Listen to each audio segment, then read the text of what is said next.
got on the train with $200. He couldn't see any harm in a friendly game of cards. What if the other men were strangers? And take Joe Collins. He's got a nice wife at home. But he met this girl at the bar, and she looked, after the first couple of drinks.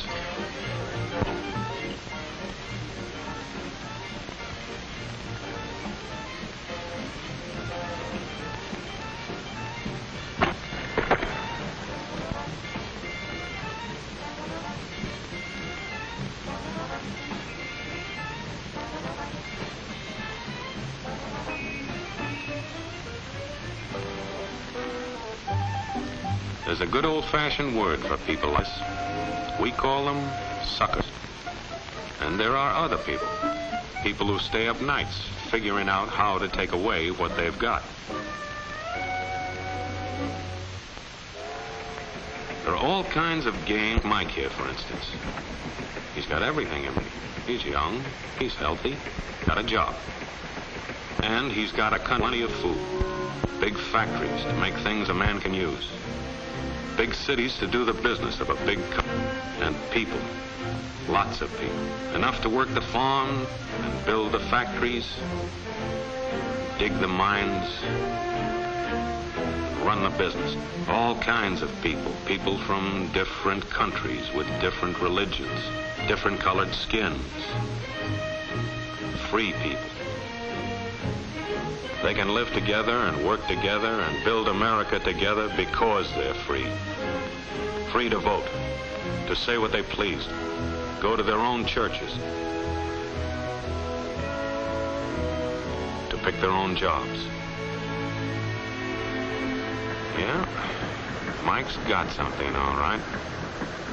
He's got America.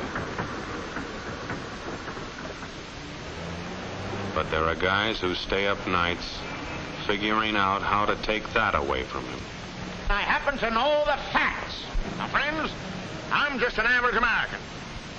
But I'm an American. And some of the things I see in this country of ours make my blood boil. I see people with foreign money.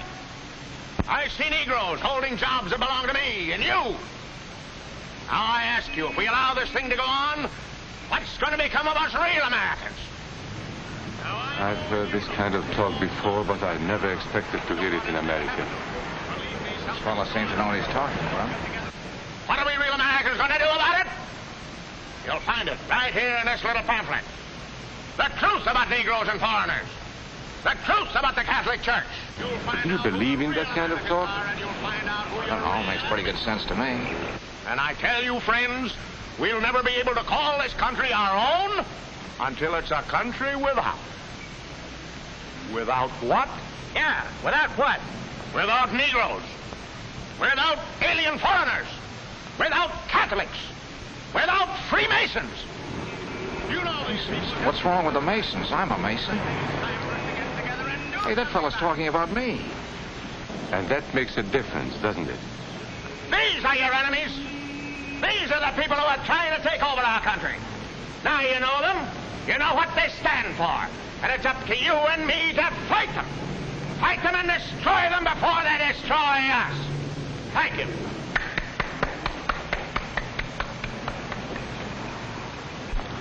Before he said Masons, you were ready to agree with him. Well, yes, but he was talking about... What about those other people? But in this country, we have no other people. We are American people. What about you? You aren't American, are you? I was born in Hungary, but now I am an American citizen. And I have seen what this kind of talk can do. I saw it in Berlin. What were you doing there? I was a professor at the university. I heard the same words we have heard today. But I was a fool then. I thought Nazis were crazy people, stupid fanatics. But unfortunately, it was not so. You see, they knew that they were not strong enough to conquer a unified country. So they split Germany into small groups. They used prejudice as a practical weapon to cripple the nation.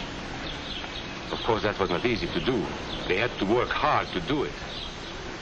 You see, we human beings are not born with prejudices. Always they are made for us. Made by someone who wants something. Remember that when you hear this kind of talk. Somebody's going to get something out of it, and it isn't going to be you. This is not classroom theory. I saw it happen. I saw it first in Berlin in 1932. 5 young men that I knew were standing in the crowd listening to the Nazi speaker. Eric was a Catholic. Anton, a student of mine, was a Jew. Heinrich owned a small hardware store. Karl was a farmer. And Hans was an unemployed metal worker. To all Bavarian Germans, I say it is time you inherited the nation which rightfully belongs to you. To you alone belongs the glorious destiny of the greater Germany. The Nazi Party will provide land for the farmer, work for the worker, and profits for the small businessman. Who is getting these things now? The Jew. The Jew who has stolen our nation and our birthright. Who makes all the money and takes all our jobs? The Jew! He must be shunned. He must be ostracized. He must be eliminated. And the Catholics. We don't want our great nation run by a foreign church. We Germans will know what to do with these people when the time comes. They and their faith must be destroyed. Then there are the Freemasons. In Germany, we have no place for secret societies. There will be only one society, and that is the Nazi Party. There will be no secrecy about that in the new greater Germany. One by one, he attacked each minority and he split them off one from the other. These men were all fellow Germans when they came here today. Now they were split into rival groups, suspicious of each other, hating each other. They were being swindled, all of them. But the man who was really being fooled was Hans. He was pure German, according to Nazi standards. To him they promised everything, and he fell for it. That's how Hans became a Superman. They gave him a uniform and they pumped up his ego. He wasn't just a little fellow out of work anymore. He was a member of the master race. Hans and thousands of others like him, all playing a sucker's game. They gambled with other people's liberty, and of course they lost their own. A nation of suckers. Hitler needed these people. There was lots of work to be done. There were trade unions to be smashed, because unions were organized and might offer resistance. There were many political parties in Germany. These the Nazis destroyed. They were determined to smash every organization where people might band together and resist them. There were Jews to be beaten and killed.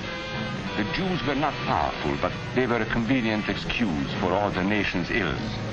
And besides, a Nazi party member could not take over this man's store. Hundreds of Catholics were put in jail because the Catholic Church had strength and could resist the Nazi drive for power. They had split the nation into 100 pieces, and then one by one, they had destroyed the pieces. Over these broken pieces, the Nazis rode into power. One party, one nation, one religion. These men had won their struggle for power. They now ruled all of Germany. But still they had trouble with their oldest and most persistent enemy, the truth. They found that truth does not die easily, and so they decided to abolish truth. One great source of truth is literature, so they burned books, 20 million of them. Many great men in Germany who were spokesmen for truth were jailed or driven from their country. Teachers, writers, scientists. Education was discouraged.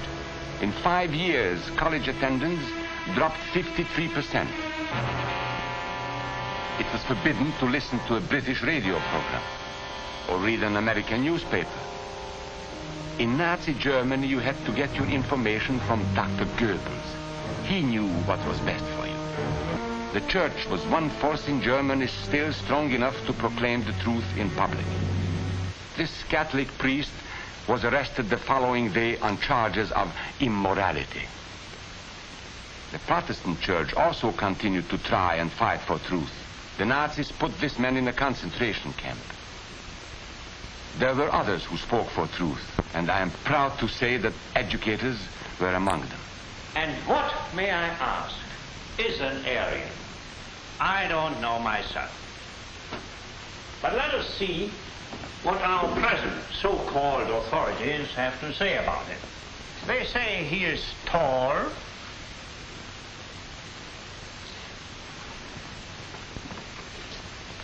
slender,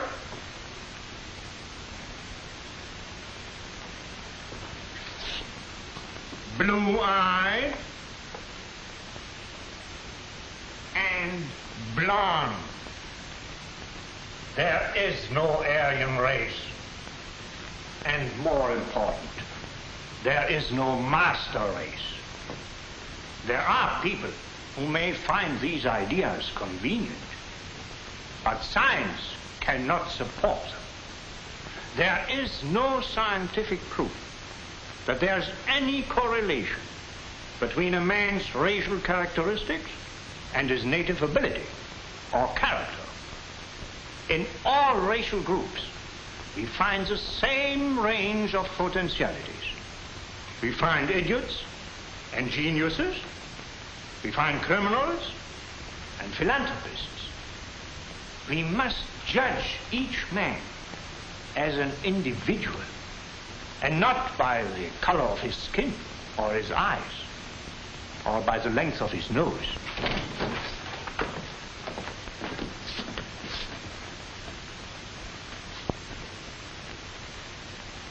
Come in, gentlemen. It's comfortable. And remember that there is no master race. That is a scientific truth. Anyone who tells you otherwise is lying.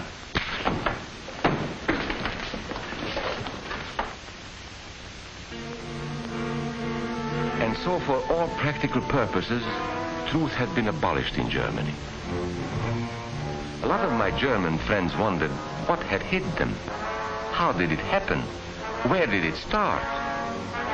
It started right here. And this was where it could have been stopped.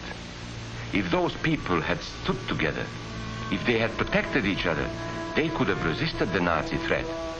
Together they would have been strong.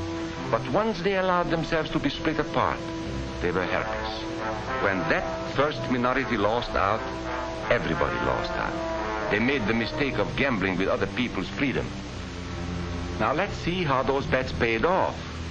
Karl the farmer was gambling on a better life for himself. What he got was extra hours of back-breaking work, as much as 100 hours a week. He was forced to stay on his land and produce what he was told to produce, because now Hitler was preparing for war. For Heinrich, who owned a hardware store, the bet didn't pay off either. 104,000 small businesses were closed in 2 years. And for Hans, conditions hadn't improved any. He had a job now in a munitions factory, but he worked long hours for little pay. The working conditions grew increasingly bad. And even though he didn't like the job, he wasn't permitted to leave it. And when Hitler decided the time was right, Germany went to war. Not by declaring war, but by a carefully prepared sneak attack. Once again, Hitler needed Hans to do his dirty work. Hans was an expert at brutality this time, and Hitler had decided to use Hans and his brutality against other peoples, the Czechs, the Poles, the French, the Russians. But in the crucial test of war, Hitler's race theories didn't pay off. His pure-blooded supermen were defeated by the mongrel armies he despised. By the British of El Alamein.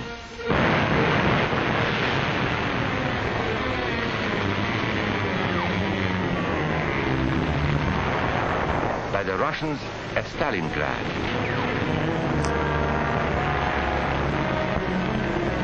Then on D-Day by American soldiers of every color and religion, who smashed across the Normandy beaches and drove on through to the heart of Germany.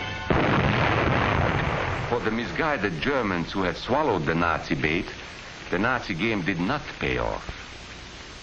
The continent of Europe was strewn with millions of German bodies, pure Aryan bodies. Karl, the farmer, was left in the snow outside of Moscow. Heinrich stayed in Italy at Salerno. And Hans, who was going to rule the world, got only a little patch of Normandy that he could call his own.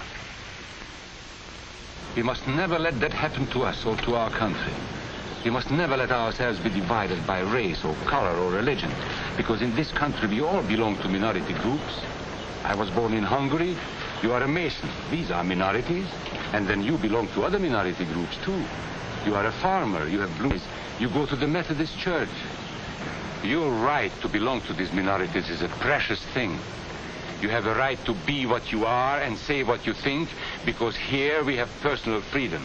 We have liberty. And these are not just fancy words. This is a practical and priceless way of living. But we must work at it.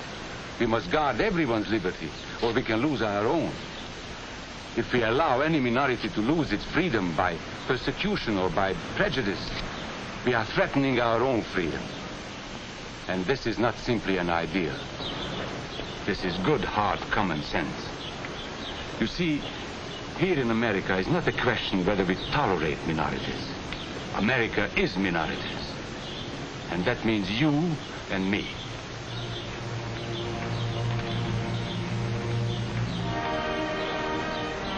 So let's not be suckers. We must not allow the freedom or dignity of any man to be threatened by any act or word. Let's be selfish about it. Let's forget about we and they. Let's think about us.